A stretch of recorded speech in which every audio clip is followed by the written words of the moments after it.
Bien, mesdames et messieurs, en cas j'étais président du comité d'organisation, j'ai pas fait grand-chose parce que Stéphanie, l'école, ils ont tout fait. Mais j'ai un petit peu apporté un fil rouge à cette année. Et je ne veux pas refaire l'historique de tous les papiers, mais dans ce fil rouge, dès les départs, j'ai dit à Stéphanie, une école, la valeur d'une école, c'est la valeur de sa pédagogie, c'est la valeur de ses idées, de ses visions et de ses prospections pour nos jeunes. Personnellement, j'ai travaillé 55 ans dans la pédagogie, j'ai commencé mon activité en 1966, donc ce serait plus que 55, mais peu importe, et dans toutes sortes de domaines, enseigné en primaire, ensuite fait des lois sur le cycle, monté des formations en Europe, en Amérique latine, en Afrique, dans les pays de l'Est. Bref, gérer au niveau du département des grands projets comme l'école d'ingénieurs. Je suis de plus en plus convaincu qu'on doit apporter de la qualité dans la pédagogie. Il y en a déjà pas mal, hein, mais c'est des choses qui bougent. Hein. La pédagogie, c'est de la communication, c'est de la relation avec la société, c'est avec les jeunes, et les choses changent. Donc, on peut avoir des bases. Moi, j'ai quelques bases, comme des bases du système piagétien, etc., ou Vygotsky ou autre. Mais après, il faut aller sur le terrain. Il faut aller sur le terrain, il faut avoir la communication avec les jeunes, avec les moins jeunes. Et maintenant, la pédagogie prend encore une dimension beaucoup plus importante avec le concept de formation long life learning, la formation tout au long de la vie. Et ça, je pense, c'est un concept qu'on doit beaucoup travailler, parce que ce qu'on apprend à 20 ans, c'est bien.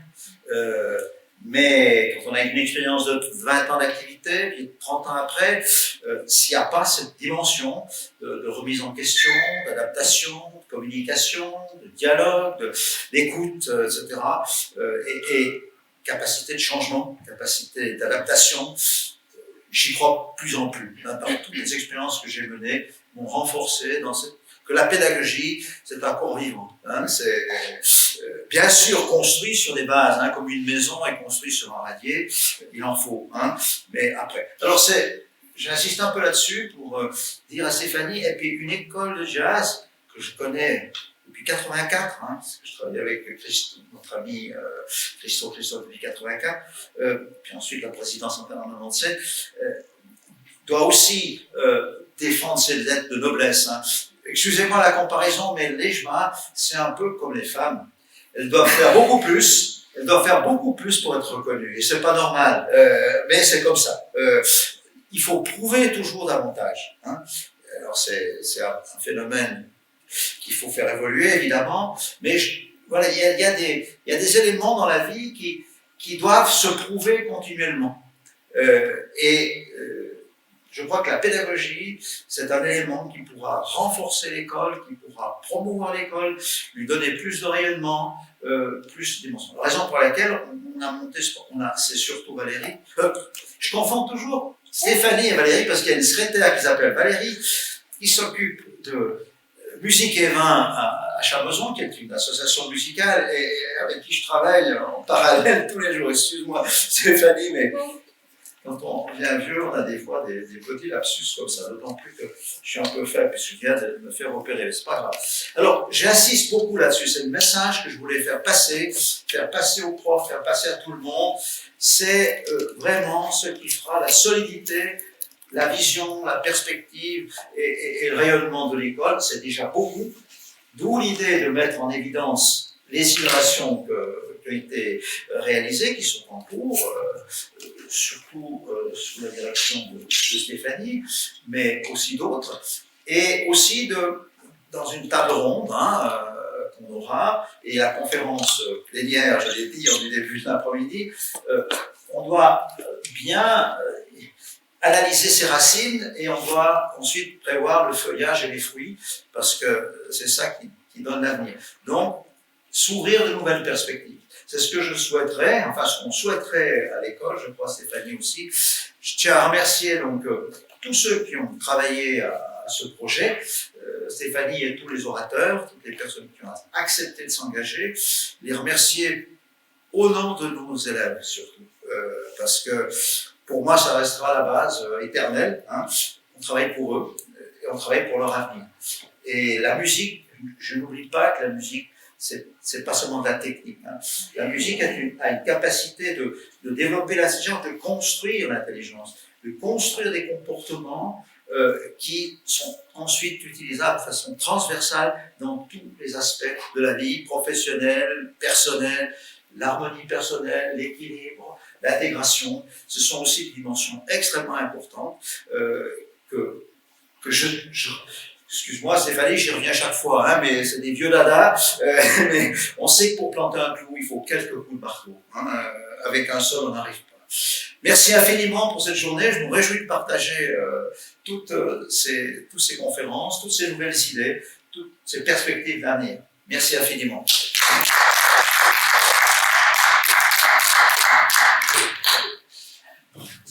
Merci d'être là, en tout cas pour quelques personnes qui sont là. C'est vrai que c'est un événement, quand on a imaginé les 40 ans de l'EJMA, on a imaginé un gros événement, enfin plusieurs événements musicaux et un événement pédagogique. Vraiment, ça nous tenait à cœur. On a fixé cette date il y a déjà plus d'une année et au fur et à mesure des mois qui passent, on voit le nombre d'événements qui s'ajoutent exactement à la journée d'aujourd'hui. Donc ça nous désole. Donc du coup, on a décidé de filmer cet événement pour pouvoir ensuite le diffuser et l'utiliser. Parce que je sais que ce sera une journée de très grande qualité aujourd'hui. Donc c'est vrai que l'EJMA, comme les musiques actuelles et le jazz, la pédagogie, depuis le départ, l'enseignement est oral, hein, la transmission a été orale au début, et puis on construit, on imagine beaucoup de choses au fur et à mesure des années. Et là, ces trois conférenciers de ce matin, c'est vraiment des passionnés de la pédagogie qui ont imaginé des outils qui sont juste incroyables. Donc je me réjouis vraiment beaucoup. La première conférence, donc on se décale tout de venir comme il y a ces 3/4 d'heure à Sarah. Sarah Berichou-Bourdonnier, donc une enseignante de l'EJMA de 25 ans d'expérience d'enseignement. J'ai vraiment une des personnes dans cette école que je connais le plus passionnée par ce qu'elle fait, vraiment. Et puis je crois que je vais lui laisser expliquer sa passion. Voilà, merci.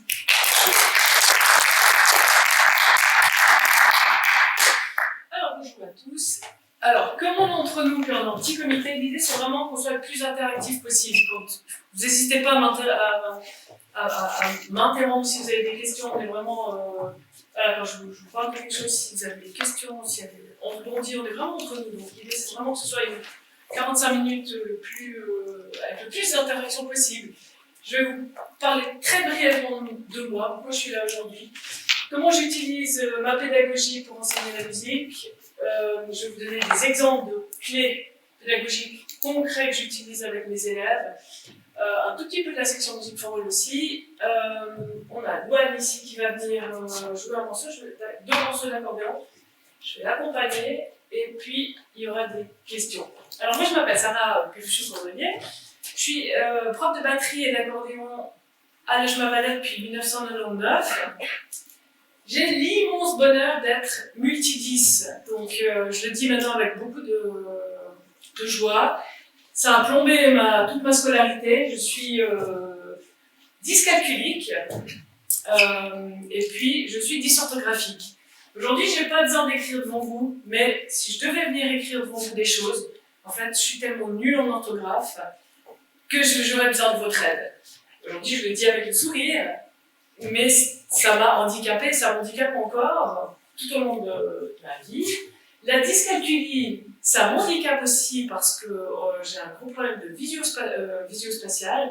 Donc, grâce à Google, je m'en sors un peu mieux, mais c'est quand on est multi-10 ou quand on est 10, on est 10 et puis on mourra 10. Donc, toute ma vie, j'ai mes petites casseroles avec. J'ai encore un immense bonheur supplémentaire, c'est que je suis maman de 3 filles, dont Luan ici. Et mes 3 filles ont tous des 10, des troubles qu'on appelle neurodéveloppementaux, soit des troubles 10, dyslexie, dysorthographie, on va en parler, troubles déficit de l'attention, Asperger au féminin. Donc en fait, j'ai mon petit labo à la maison, J'ai presque tout à la maison. Moi, ce que j'adore, et depuis le début dans mon enseignement, c'est l'élève qui n'est pas dans le moule. Alors c'est hyper gratifiant d'enseigner à quelqu'un où on enseigne, ça roule, c'est top, c'est super. Mais pédagogiquement, moi, ce que j'aimais vraiment, c'était, depuis le début, enseigner à l'élève où, c'est bizarre, 50 fois je donne le même cours à 50 élèves, ça marche. Et lui, il y a quelque chose qui fonctionne pas. Qui fonctionne pas bien. Quand on sort d'une HEM, quand on a un master en pédagogie musicale, il faut savoir qu'on ne parle pratiquement pas du tout, en fait, comment enseigner à un élève qui est pas dans le moule. Et moi, ce que j'aimais vraiment, c'était ça. Sauf que je suis pas formée pour, donc petit à petit, j'essaie de mettre des outils pédagogiques, des clés, comme sur un trousseau de clés, en disant, ah, mais peut-être que si j'essayais de faire ça, ce serait cool. Et après, à la maison, j'essayais de faire, ça fonctionnait. Puis la semaine suivante, ça fonctionnait plus. C'était la même clé, le même élève. Mais ça ne fonctionnait plus. Donc, je me suis demandé pourquoi. J'essayais de voir à la maison ce qui marchait, j'essayais de voir au travail ce qui fonctionnait. J'ai étoffé plus ou moins mes clés. Mais ça suffisait pas. Après, il fallait que je comprenne pourquoi, en fait, ça fonctionnait pas. Et il fallait que je m'intéresse vraiment à tous ces troubles chez mes élèves. Du coup, je me suis formée, j'ai créé des cartes d'identité pour chaque trouble. Et puis, petit à petit, j'ai étoffé en fait mon trousseau de clés.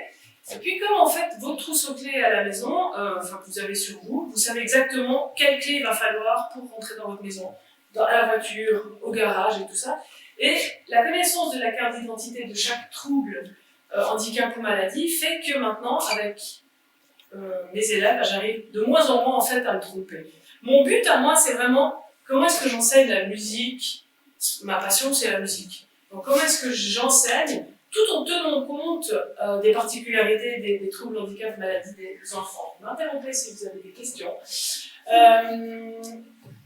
Du coup, dans le concept de la pédagogie que j'ai créé, c'est une pédagogie basée sur la personnalisation et l'optimisation des stratégies d'apprentissage des élèves. On va voir comment ça fonctionne. Elle tient compte de la manière dont l'élève apprend. Chaque enfant est unique. Elle tient compte du trouble. Et ce qui est cool, c'est qu'aucun élève qui a un trouble neurodéveloppemental n'en a qu'un. Sinon, ce serait trop facile. Hein.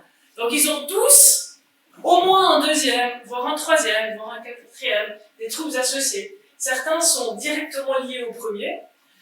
Et on va voir après avec Louane qu'en fait, elle a plusieurs troubles qui sont primaires, qui n'ont rien à voir. C'est pas parce qu'on a un Asperger au féminin qu'on a une dyspraxie que c'est lié. Certains c'est lié, d'autres pas. Et tout ça, moi, je dois tenir compte en fait. Et puis, en tant que professeur, moi, ça me permet vraiment d'optimiser l'apprentissage puis d'aller droit au but. Moi, avec Louane, j'enseigne l'accordéon. C'est ça qu'elle est là pour ça. Donc, comment est-ce que je transmets ce pourquoi elle est là en tenant compte de plein de facteurs. Alors, comment j'utilise les clés de la pédagogie? Je vais vous montrer deux petites vidéos. C'est un élève qui s'appelle Arnaud, qui est un élève de l'EJMA. Avant son cours, alors Arnaud est TSA, trouble du spectre de l'autisme, il est non-verbal. Il va vous parler d'une certaine langue, mais en fait, il est francophone. Hein. C'est pas qu'il parle une autre langue, l'allemand ou le suédois, c'est qu'il est vraiment dans sa langue à lui de l'autisme non-verbal. Alors ça, c'est avant son cours.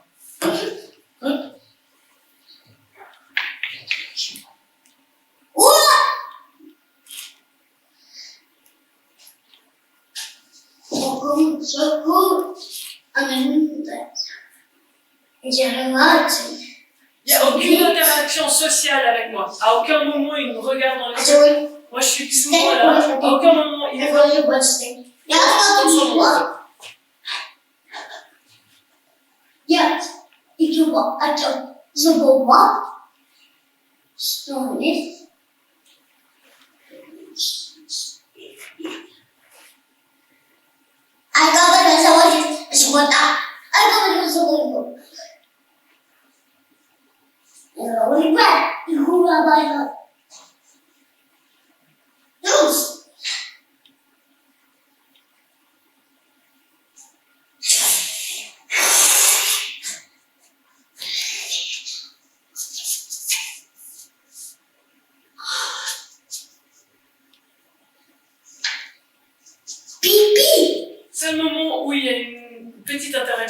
comportement quand il me dit qu'il doit aller faire pipi. C'est le même élève.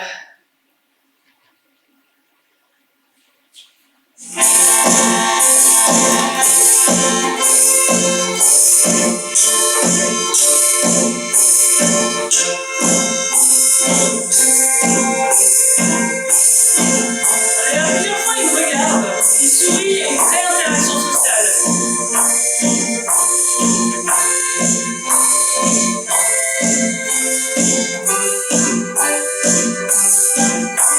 Il fait un super rythme, moi j'accélère et lui il a un film. Il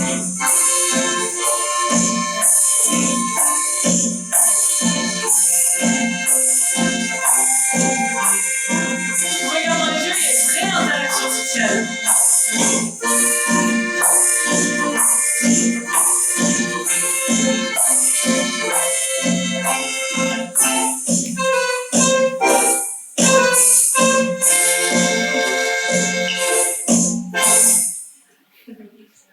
Alors, académiquement, c'est clair que s'il devait passer un examen, quand on fait de la batterie, on joue comme ça. Lui, il joue comme ça. L'objectif n'est pas du tout... Maintenant, il arrive à jouer comme ça, mais dans l'objectif qui était à ce moment-là, c'est déjà, on arrive à... C'était le même garçon quelques cours avant devant la batterie. Hein. Donc déjà, le fait qu'il s'asseye, qu'il joue, qu'il est dans un super rythme et qu'il y a une interaction sociale, ça c'est le premier objectif. Après, tant mieux s'il arrive à jouer comme ça. Mais c'est vraiment pas l'objectif que je recherchais à ce moment-là. Alors comment j'utilise les clés de la pédagogie for all? M, dans ce cas-là, ça veut dire méthodologie pour tous et méthode pour tous. L'enseignant va utiliser une méthode propre à l'enfant, à l'élève, et puis l'élève va utiliser une méthodologie qui lui est propre. Donc c'est pour ça que j'ai appelé M for all. Je m'intéresse à l'élève en tant que personne. Il vient ici pour me faire un cours, tant mieux, c'est pourquoi je suis payée. Mais si je ne m'intéresse pas à l'enfant, encore plus qu'à un enfant ordinaire, on va parler d'enfants ordinaires et extraordinaires. On est tous des enfants extraordinaires, mais personne n'est normal ou pas normal, donc j'utilise en tout cas pas le mot normal. Pour utiliser mon public d'enfants à besoins particuliers, je dis toujours un enfant extraordinaire. En plus, ils sont extraordinaires parce qu'ils sont comme tous les enfants avec leur petite casserole de dyslexie, de troubles déficit de l'attention, d'autisme. Donc, ils ont des pouvoirs super magiques que d'autres enfants n'ont pas. Je m'intéresse vraiment en tant que personne. Ces enfants-là, quand ils arrivent à 4 heures au cours ou à 2 heures, ils ont déjà eu leur journée, leur semaine remplie de casseroles. C'est important pour moi de tisser un lien avec cet élève. Je le dis, je le tisse avec tout le monde, mais encore plus avec cet élève-là. Toujours dans un but, pour moi, de lui apprendre la musique. Mais je suis obligée de tisser un lien, parce qu'il faut que je comprenne ce qui s'est passé dans sa journée. Peut-être qu'à la récré, ça s'est mal passé, à l'UAPE, ça s'est super mal passé. Il va venir au cours, si je rentre pas un tout petit peu dans sa journée et en m'intéressant à lui, au niveau pédagogique, ce ne sera pas autant productif. J'essaie toujours d'avoir un lien entre eux et moi, toujours une clé de communication. Alors, il se trouve qu'avec les garçons, le foot ou le sport, c'est assez facile. Je sais que si c'est un qui fait du foot, je sais dans quelle équipe il joue, je me renseigne toujours, je lui demande toujours quand c'est ton prochain match, contre qui. Puis le cours suivant, j'essaie de dire comment ça a été, parce que je le note, comment ça a été contre le FC Lens ou n'importe quoi. Ça me permet juste, lui, il arrive ici je suis plus l'élève, mais je suis un enfant, je suis une personne, elle s'intéresse à moi. Ça, c'est juste une clé d'accroche. Avec tous mes élèves, verbal ou non verbal, j'enseigne à la Bruyère à 18 enfants en situation de handicap assez lourd, pour la plupart non verbal. Il faut trouver une clé d'accroche. Alors ça, c'est mon travail à moi, d'être suffisamment proche de l'élève sans rentrer dans sa vie intime, privée, mais de trouver une clé d'accroche avec l'élève pour qu'il puisse venir au cours et puis poser son sac. Je suis plus l'élève, parce que j'ai été l'élève toute la journée. Je suis un enfant, ou je suis un ado, ou je suis un jeune adulte. Je connais le diagnostic de tous mes élèves. Et ça, j'ai souvent des parents qui me disent « Ouais, mais mettre un diagnostic, c'est mettre une étiquette. » Non, c'est justement enlever cette étiquette. On va voir après avec Louane que le fait de savoir que l'enfant a une dyspraxie, ben je comprends pourquoi à l'accordéon, il y a des choses qu'elle va techniquement, ça va pas être possible de faire ou ça va être compliqué. Mais si je connais pas ce diagnostic, la dyspraxie c'est le trouble du geste moteur. Si je connais pas ça, je vais me dire non mais quelque chose qui joue pas, mais t'as pas travaillé. Ou...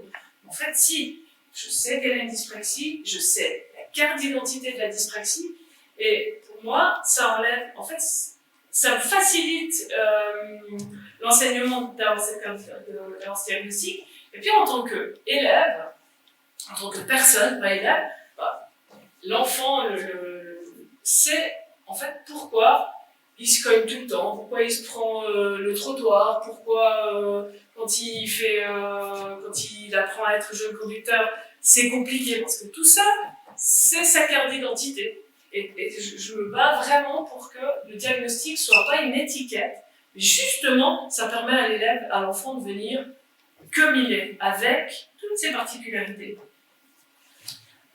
M'interrompez hein, si vous avez des questions.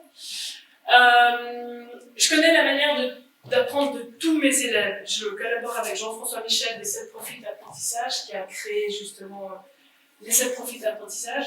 Je connais la manière de... Je ne vais pas rentrer trop dans les détails, mais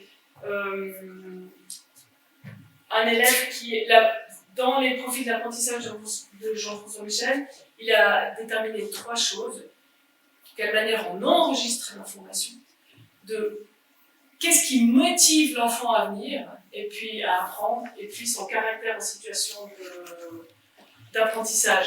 Alors, on ne parle pas seulement de visuel, auditif, kinesthésique, mais le fait de savoir ça, si par exemple Louane elle est plus auditive, à certains moments, quand elle est en difficulté, je vais mettre l'accent sur la manière dont moi je vais apprendre plutôt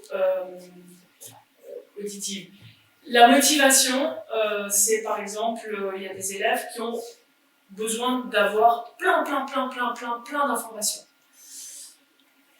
C'est principalement les hauts potentiels. Eux, ils ont besoin de venir au cours puis d'apprendre plein de choses. Puis à l'inverse, il y a d'autres, c'est plutôt avec qui est leur professeur. Et ça, c'est plutôt pour tisser. Eux, ils ont besoin de se sentir vraiment bien avec le professeur. À ce moment-là, quand ils seront bien avec le professeur, ils vont mieux apprendre. Là, je donne des formations justement sur les 7 profils, sur les manières d'apprendre, mais là, je ne vais pas rentrer trop en détail. Et puis, la métacognition. La métacognition, c'est qu'est-ce que je sais et qu'est-ce que je ne sais que je ne sais pas.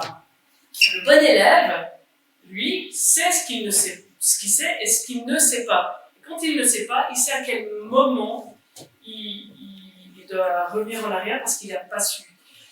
L'élève a un besoin particulier, très souvent, il n'a aucune idée de ce qu'il ne sait pas. Quand on lui demande, t'as compris? Non. Mais qu'est-ce que t'as pas compris?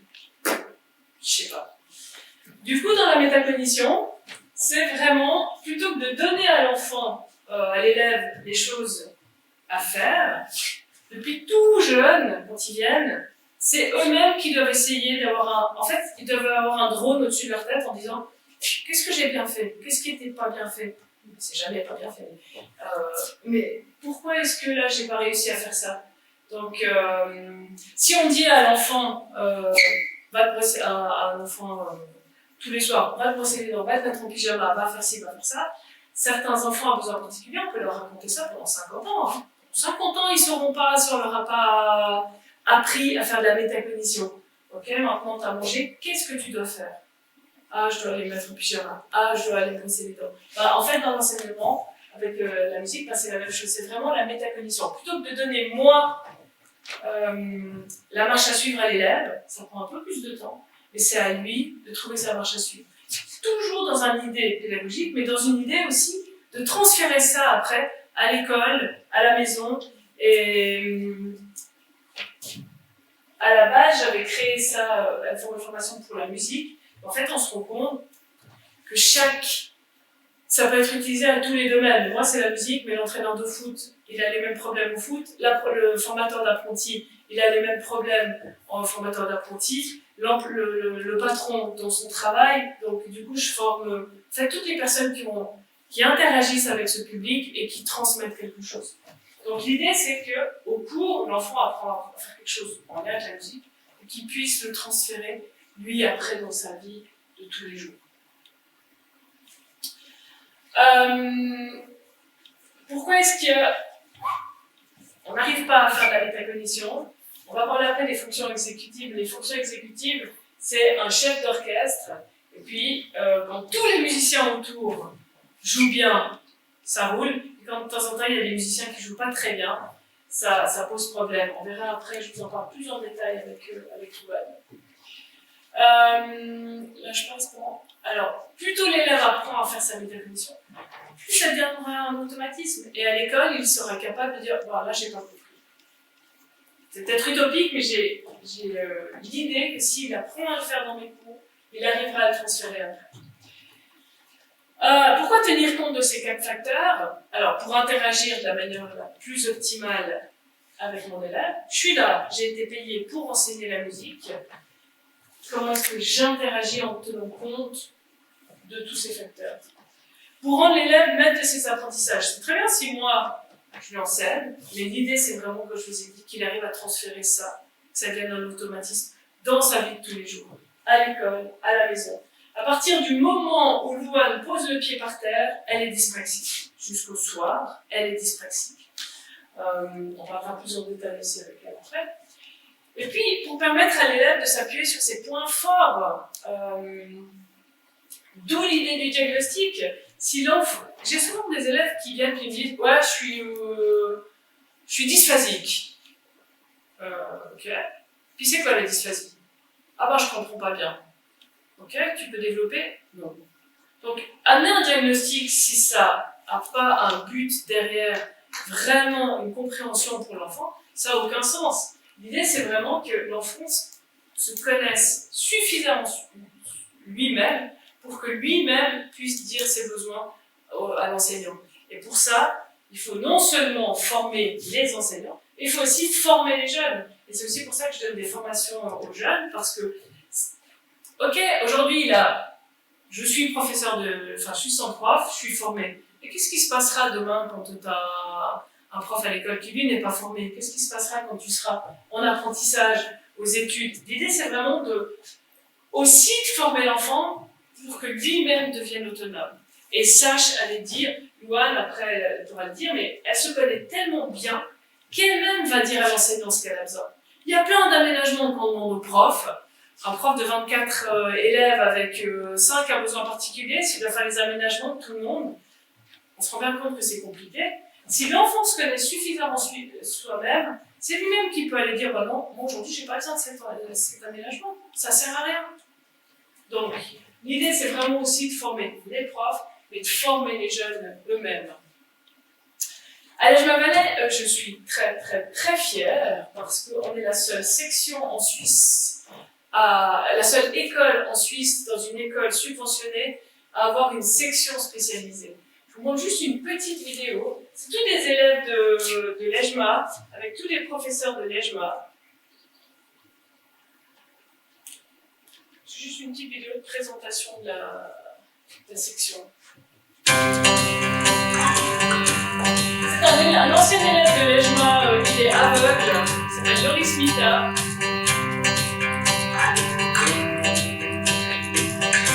L'association Music for All a été créée en 2018. Le but de notre association, c'est vraiment de donner accès à l'apprentissage de la musique à des enfants qui ont des troubles de l'apprentissage, des maladies ou des handicaps. La vidéo est pas partie.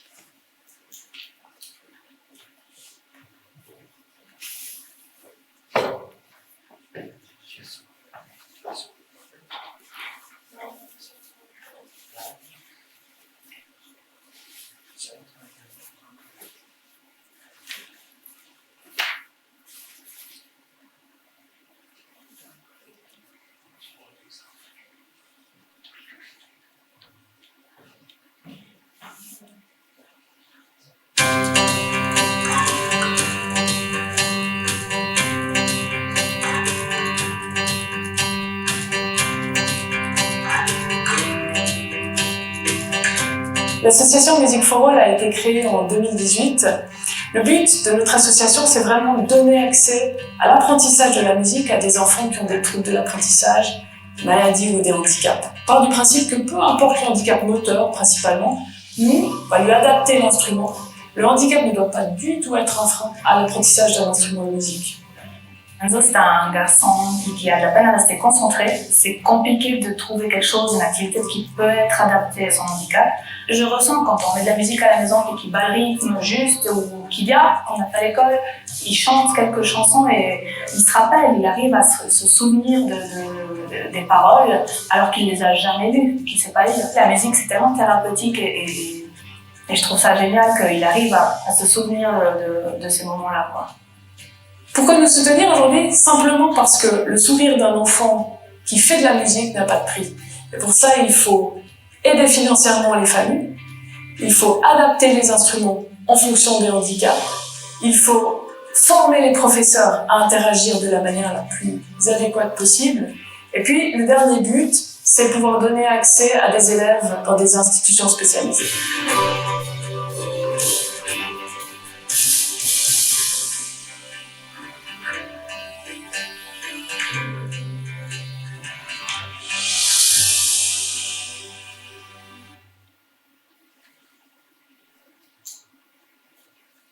En parallèle, on a créé donc une association qui aide directement les élèves de l'EJMA. La musique coûte cher en Suisse pour chaque parent. Ça allait encore plus cher pour des parents d'enfants à besoins particuliers parce qu'il y a des thérapies qui ne sont pas prises en charge. Donc pour chaque élève de l'EJMA, l'association Music for All paye 250 francs. Donc notre travail, c'est de trouver des mécènes pour pour payer à chaque élève, il y a 40 élèves, 40 ou 50 élèves à l'EJMA Valais dans la section. Chaque élève touche une subvention de 250 francs. Le deuxième, c'est qu'on adapte des instruments. Là, la maman d'Enzo est en situation de handicap moteur. Il a une main qui est atrophiée. On travaille avec la Fédération romande du handicap qui adapte la pédale de grosse caisse, par exemple, parce que lui, il porte des orthèses. Et puis, on a créé un support pour tenir la baguette, en fait. Comme il a une main comme ça, le support va tenir la baguette. Mais on adapte en temps réel, donc peu importe si on a un élève qui fait du violoncelle et puis qui a un problème pour tenir un archet, on va travailler vraiment on fait du sur-mesure dans l'adaptation.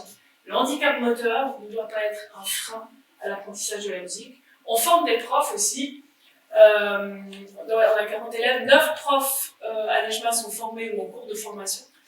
Et puis on enseigne le piano, l'accordéon, la flûte à bec, flûte traversière, batterie, chant, keyboard, violoncelle, langage musical, initiation musicale, initiation au keyboard, à travers tout le Valais roman. On est à la recherche d'un prof de cuivre qui voudrait se former, et puis d'un prof de guitare qui voudrait se former pour pouvoir étoffer. Tous les professeurs ont suivi le CAS de formateurs spécialistes en troubles de l'apprentissage. Donc ils savent tous interagir avec ce public d'enfants.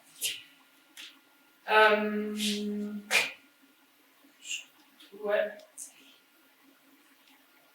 Vous avez des questions sur cette section, non? Et donc on a la chance que l'EJMA Valais... Juste une question. Par rapport à ces cours de formation, sont ouverts à tous? Oui. Ou bien c'est que les profs de l'EJMA qui ont... Non, alors justement, en fait, à la base, j'avais créé ça pour la musique, puis comme on allait dans des Rotary ou pour chercher du financement, bah, les gens me disaient, mais finalement, en fait, c'est pas de la musique, c'est de la pédagogie. Donc du coup, dans le CAS, pour l'instant, il y a 30 personnes qui se sont formées. Peu importe, on a des profs d'économie familiale, des profs de judo, des formateurs d'apprentis. En fait, moi, mon travail, ma passion, c'est la musique. Mon frère est formateur d'apprentis, il a un garage, sa passion, c'est la mécanique. Comment est-ce qu'il la transmet? Comment est-ce qu'il va parler le langage, un langage commun avec son apprenti à besoin particulier? Donc en fait, dans ce cas, je n'apprends pas du tout à enseigner la musique, j'apprends à interagir avec ce jeune à besoin particulier. Ce jeune, il naît avec son trouble, son handicap, sa maladie. Il va se retrouver à la machine à café. Un dysphasique, c'est celui qui a un trouble de la compréhension. Il va pas comprendre. Quand on est ado, on raconte plein de choses, des second degrés, tout ça, il va pas comprendre. Mais quand il va grandir, à la machine à café dans son entreprise, il ne va pas la comprendre non plus, le gars. Donc il sera... Toutes les personnes qui, à partir du moment où le jeune pose le pied par terre, jusqu'à la fin de sa vie, l'idée c'est de former tous les intervenants, y compris lui-même. Ça n'a aucun sens si on forme les parents, les enseignants, les formateurs d'apprentis, les entraîneurs de foot, les profs de musique, si lui-même n'est pas formé. Lui doit être le premier, il doit être vraiment partie prenante de sa formation. Parce que toute sa vie, il sera seul avec lui-même. Tant mieux s'il a un prof qui est formé. Dans la plus grande utopie, j'aimerais bien que tout le monde soit formé, on sait que ce n'est pas le cas. Mais lui-même, il sera toute sa vie avec lui-même. On va voir que quand on a un trouble autistique, ben c'est un problème avec son compagnon ou sa compagne aussi. Sa compagne ou son compagnon doit aussi connaître sa carte d'identité. Mais ça n'a aucun sens si tout le monde connaît la carte d'identité, comment savoir interagir, si lui-même ne sait pas. L'idée, c'est vraiment d'avoir un pont commun entre, ben voilà, Louane est là-bas, moi je suis ici, mais dans 5 minutes, on va être ici. Elle va faire un pas, moi je vais faire un pas. Aujourd'hui, on demande à l'enseignant, lui demande beaucoup à l'enseignant, on lui demande de faire tout le pas. On ne peut pas. Aujourd'hui, on ne peut plus demander à l'enseignant, on n'a jamais pu. On ne peut pas demander à l'enseignant de faire tout le pas. On ne peut pas non plus demander à l'élève de faire tout le pas.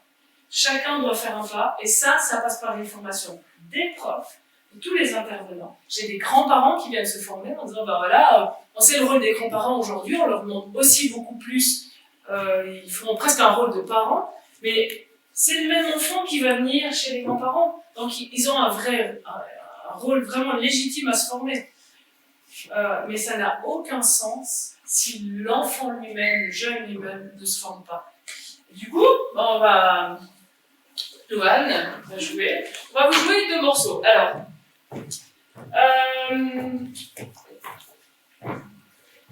je ne vais pas vous donner les diagnostics de Louane maintenant. D'accord? Parce que je voudrais que vous fassiez une idée par vous-même. Après, on va en parler longuement. Alors, Louane va vous jouer la base d'Amélie Poulain, dans un premier de Yann Tiersen, et puis après, Libertango.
Alors, Louane est dyspraxique, trouble du geste moteur, dysgraphique, trouble de la motricité fine, qui est très souvent une conséquence de la dyspraxie, au potentiel intellectuel, qui n'est pas un trouble, mais une particularité, un fonctionnement qui, dans la pratique, on va tenir compte. En fait. Et puis, un léger trouble autistique, Asperger au féminin. Et tout ça, on va développer. Voilà, les fonctions exécutives, c'est en fait les musiciens qui servent à prendre des décisions. Quand il y a un élève qui a un TDAH, par exemple, je dois tenir compte de ce musicien-là, s'adapter au changement. Les personnes qui ont un trait autistique, le changement est difficile. Détecter et corriger ses erreurs, quasiment tous les troubles 10 ont ce musicien-là qui ne fonctionne pas bien. Se concentrer et inhiber ses distractions, typiquement le TDAH. Initier, planifier, organiser des tâches, tous les troubles 10. Contrôler des émotions, le TSA, le trouble autistique, principalement le potentiel intellectuel. Contrôler ses émotions, même chose. Créer, garder une information en mémoire sur une courte durée, donc la mémoire à court terme, quasiment tous les troubles 10. Quand il y a un musicien qui ne fonctionne pas bien, si les autres sont suffisamment forts pour bien jouer la partition, ça va. Plus les musiciens ont plus l'orchestre a des musiciens qui ne fonctionnent pas bien, moins la partition va être bien jouée. Dans le cas de Louane, on a vu que, typiquement, c'est pas un secret, le rythme est un petit peu plus fluctuant, mais c'est normal, parce que quand on a un trouble et puis en plus les dyscalculités, qui a aussi une incidence sur le rythme en fait. Donc moi en tant que prof, je dis quoi? Il faut que je définisse un objectif. Est-ce qu'on va jouer le morceau? Je sais que c'est pas possible, hein. Ça va à cette vitesse-là, je dois faire des concessions. Franchement, c'était même très bien. Donc, Louane a une grande musicalité. Donc, je vais mettre l'accent, en fait, je vais mettre le projecteur sur les qualités de Louane. On va mettre l'accent sur tout ce qui est, tout son potentiel. Et puis, comment est-ce qu'on arrive à mettre le projecteur sur son potentiel? En s'intéressant à elle, en la connaissant. Alors là, je trouve que c'est facile, c'est ma fille, mais avec n'importe quel élève. Et puis, en tenant compte de la carte d'identité de tous ces troubles. Parce que si je me dis, non, Louane, on va faire que de la technique, et puis il va falloir aller très vite, avec sa motricité fine, qui est défaillante, ça ne va pas être possible. Donc, qu'est-ce que l'enfant a fait? Au bout d'une année, on va bien jusqu'au bout de la première année, après il arrête. C'est que de la musique en fond. Leur vie, depuis le matin jusqu'au soir, est un petit peu plus compliquée que la moyenne. Donc si en plus on doit se faire caquer au cours de musique, franchement c'est pas la peine. Alors que la musique c'est justement une bouffée d'air frais. Louane s'entraîne tous les jours. Tous les jours. Noël y compris, tous les jours à l'accordéon. Parce que c'est son moment où elle peut évacuer son trop-plein. Parce qu'ils sont sur régime tout le temps. Et de temps en temps, il faut juste appuyer sur le la cocotte minute. Et mon enseignement, j'ai l'utopie et la prétention de croire que c'est justement que je suis la personne qui peut appuyer sur juste le petit de la cocotte minute. Vous avez des questions? Alors, oui, On parlait de musicalité. oui. Comment vous définissez? Parce que pour moi, musicien et musical, c'est musique qui joue en rythme. Parce que t'es batteur. Non, je suis pas que batteur. Oui, je suis d'accord. C'est juste parce que j'ai un problème avec ça. On peut jouer pas du tout dans le rythme, mais en fait, ça donne la chair de poule. À partir du moment où on a la chair de poule, quand il se passe quand on joue de la musique, c'est qu'on est dans la musicalité. À partir du moment où c'est froid, ok, on tient le rythme, mais il se passe rien. La musique, on a de la chance que c'est un pont commun entre... j'ai des élèves qui sont non-verbaux. Le langage commun, c'est la musique. Ils parlent pas, ils sont non-verbaux. Ça sert à rien que je parle. Mais par contre, au niveau de la musique, il se passe quelque chose. À partir du moment où il se passe quelque chose, il y a juste un petit frisson, c'est qu'on a gagné, c'était de la musicalité. Donc c'est un synonyme d'expressivité. Voilà, exactement, ouais. D'accord. Mais c'est l'interprétation de Louane. C'est pas mon interprétation à moi. Je n'aurais peut-être pas fait ce qu'elle a fait elle. À ce moment-là, elle était dans son truc, au détriment, un petit peu, du rythme. Mais l'objectif, c'est quoi? Pour moi, la musique, en tout cas, il faut qu'il se passe quelque chose. Ok, elle a fait 2-3 fautes à la fin. Mais le reste était tellement bien. So what? On s'en fout. Donc c'est vraiment ça, en fait. Soyez à l'écoute de vos élèves. Les élèves, quand ils arrivent à besoin particulier, ils arrivent de l'école, ils sont comme ça. Vous les avez le vendredi, ils sont encore plus comme ça. J'espère être le prof qui leur dit, bah écoute, pose ton sac. Pose ton sac. J'ai eu des profs où, je vous jure, je ne pouvais même pas poser le sac. J'étais comme ça. Parce qu'humainement, il s'est rien passé. J'en demandais pas tant, mais juste un petit truc. J'espère être le prof qui dit, bah écoute, tu peux ouvrir ton sac. Mais pour moi, la conception de l'enseignement avec un élève à besoin particulier, c'est vraiment, écoute, vide ton sac. Toujours dans un but, alors, oui, il se trouve que je suis très altruiste et puis très à l'écoute de mes élèves et c'est ça que j'aime, mais c'est aussi dans un but de pouvoir donner la bonne parole de la musique. Plus vite l'élève sera à son affaire, plus vite je pourrai lui enseigner la musique. Mais c'est au-delà de ça, parce que tant que certains élèves, tant qu'ils n'ont pas passé par là et vidé leur sac, l'enfant qui est TDAH, toute sa journée il va être TDAH.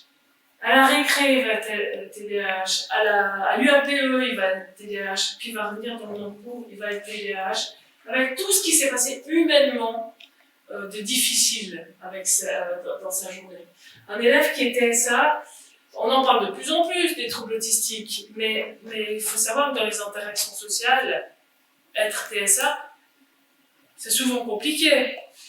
Donc quand ils arrivent au cours et qu'ils peuvent juste vider leur sac, puis juste me dire ce qui ne va pas, à partir de là, moi, je sais que je peux donner mon enseignement. Avant ça, c'est peine perdue. Souvent. En valorisant l'effort et non le résultat. On a vu. Elle s'entraîne tous les jours. Ok, peut-être qu'un élève qui n'a pas tous ces troubles, qui s'entraîne tous les jours, il est peut-être en pré-pro, j'en sais rien. C'est pas l'objectif. L'objectif, c'est je sais ce que la musique compte pour Louane. Je sais l'effort qu'elle met, la passion qu'elle met. Le résultat, il est peut-être pas 100%, mais finalement, oui, parce qu'elle est là devant vous aujourd'hui. Donc, il est plus que 100% en fait. En travaillant de toutes petites séquences à la fois, on voit que quand il y a un des musiciens qui ne fonctionne pas bien, on ne peut pas travailler des grands enchaînements. C'est la répétition des choses. Dans la dyspraxie, c'est la répétition du geste, la répétition. Donc, mais à l'inverse, si elle n'était pas dyspraxique, je pourrais travailler des plus grandes séquences à la fois. D'où l'importance du diagnostic. Je formule clairement la durée d'une activité. Avec Louane, mais avec un élève qui a un trouble 10, je dis Donc on va faire 4 fois la ligne là, ou 4 fois la mesure là, où on va utiliser un sablier. Avec un élève qui est TDAH, si je formule pas ça, pendant 10 fois, il va me dire combien de fois je dois faire, combien de fois je dois faire. Je vais poser un cas, je vais dire, bah, écoute, on va faire 4 fois, on va faire une fois la ligne, on va faire un sablier de 30 secondes. Tout ça, c'est parce que je connais le diagnostic. En se rappelant que l'élève ne fait pas exprès. Non, elle ne fait pas exprès de trébucher. Non, elle ne fait pas exprès de renverser le pupitre. Tout ça, c'est la dyspraxie. Non, elle ne fait pas exprès de ne pas arriver à faire la cadence. Ça fait partie de sa dysgraphie.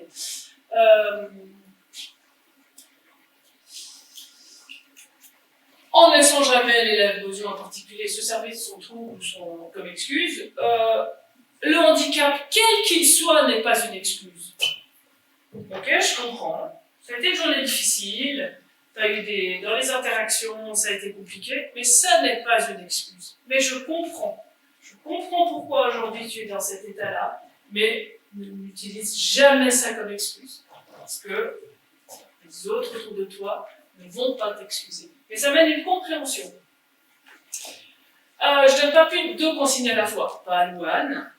En plus de ça, Louane est au potentiel. Donc très souvent, c'est le haut potentiel qui va prendre le dessus. Puis tout d'un coup, il y a quelque chose qui se laisse envahir, et puis on va juste passer un petit peu dans la bascule de l'Asperger au féminin. Tout ça, moi, je tiens compte. Mais avec elle, j'ai pas besoin de donner plus de consignes. Ces élèves-là sont toujours en double tâche. Double tâche, c'est-à-dire on fait 2 choses qui sont pas, 2 actions qui sont pas automatisées. Louane, elle doit faire l'accordéon. En plus de ça, elle doit jouer, lire la partition. Puis en plus de ça, elle doit essayer de mettre de l'interprétation. Donc elle est en double tâche. Elle fait des choses qui sont pas automatisées. Donc plus je vais donner de consignes, moins ça va être facile d'atteindre l'objectif. Donc je donne toujours 2 consignes. Et je dis toujours aux parents, ça sert à rien de dire, va te brosser les dents, va te mettre en pyjama, va faire pipi, vous les avez déjà perdus, il y a trop de consignes. Parce que la mémoire à court terme, un des musiciens ne fonctionne pas bien. J'utilise le plus possible la métacognition. À la fin, je n'ai pas fait l'exercice devant vous, mais Louane va me dire, voilà, ça c'était bien fait, ça c'était un petit peu moins bien fait, là j'aurais pu faire ça. Elle doit être son propre drone sur elle-même de la manière dont elle a joué. Voilà, à vos questions. Ah oui,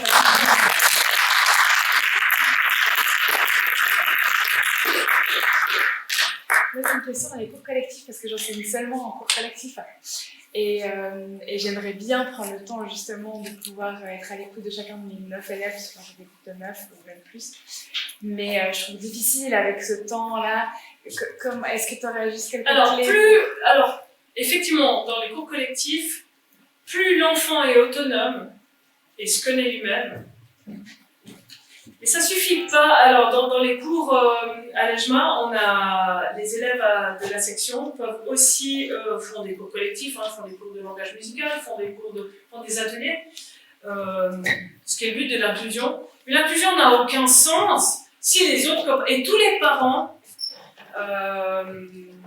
d'enfants ordinaires, par exemple, on a un enfant, je sais pas, qui a un trouble autistique ou dans un cours de langage musical. Les parents d'enfants ordinaires, savent qu'il y aura un enfant à besoin particulier dans le cours. Mais ça n'a aucun sens si dans une classe de 6, on parachute un enfant à besoin particulier et que les 5 autres sont pas formés. Donc l'idée, c'est vraiment, on va pas former, on va pas leur faire du sur-mesure, une grande formation approfondie sur le trouble de l'enfant, mais un minimum, oui.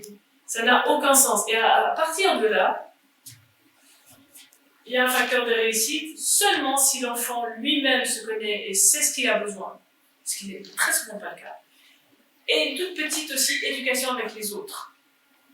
Et c'est seulement là, en fait, où on peut vraiment faire un travail dans un cours collectif. Et je sais que c'est compliqué.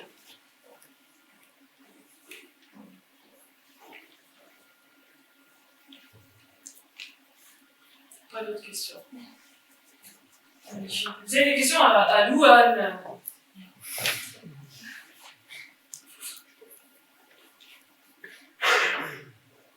Vous pouvez, hein.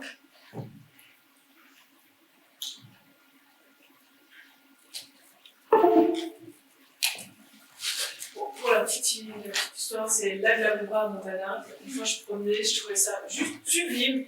Et je trouve que c'est génial avec les élèves à besoins particuliers, je leur demande souvent, parce qu'en fait, ils ont tendance à voir en fait ça comme image. Et quand elle leur dit, mais finalement, d'abord juste un peu la tête, tu vois, si tu me regardes, c'est beau aussi. Donc tiens compte de toutes tes particularités parce que ça fait qui tu es. Louane, elle est la fantastique. Alors là, c'est pas la maman qui parle, hein, c'est aussi l'enseignante qui parle. Elle est fantastique, mais je suis convaincue qu'elle est fantastique parce qu'elle a toutes ses casseroles avec elle. Et ce matin, je lui ai demandé, j'ai dit, est-ce que tu me permets de dire les troubles que tu as? Si elle m'a dit tout de suite, oui. J'ai dit, mais est-ce qu'on peut dire aussi Asperger au féminin? Elle m'a dit, oui. Et Louane, elle est fière de qui elle est parce qu'elle a tous ces troubles. Et aux parents, je leur dis toujours, mais c'est pas une honte d'être Asperger au féminin, d'être Asperger, d'être TSA, c'est pas une honte. Mais le fait de cacher, vous en faites une honte. Donc, Louane, elle est qui elle est aujourd'hui. Si je vous avais pas dit, je vais pas dans la rue en lui disant, ouais, si jamais elle est Asperger au féminin, si jamais elle est dyspraxique, hein, elle est dyslexique, elle est machin. Non! Mais aujourd'hui, bah voilà, on en parle. Mais elle est la fantastique jeune fille qu'elle est, aussi, et je suis convaincue, grâce à tous ces troubles qu'elle a. Et elle a une vision de l'humain, parce qu'elle sait que la vie n'a pas toujours été facile avec elle, et elle a une compréhension du monde, et elle est tournée vers les autres. Je suis convaincue que c'est grâce et pas à cause de tous ces troubles, handicaps et maladies. Voilà.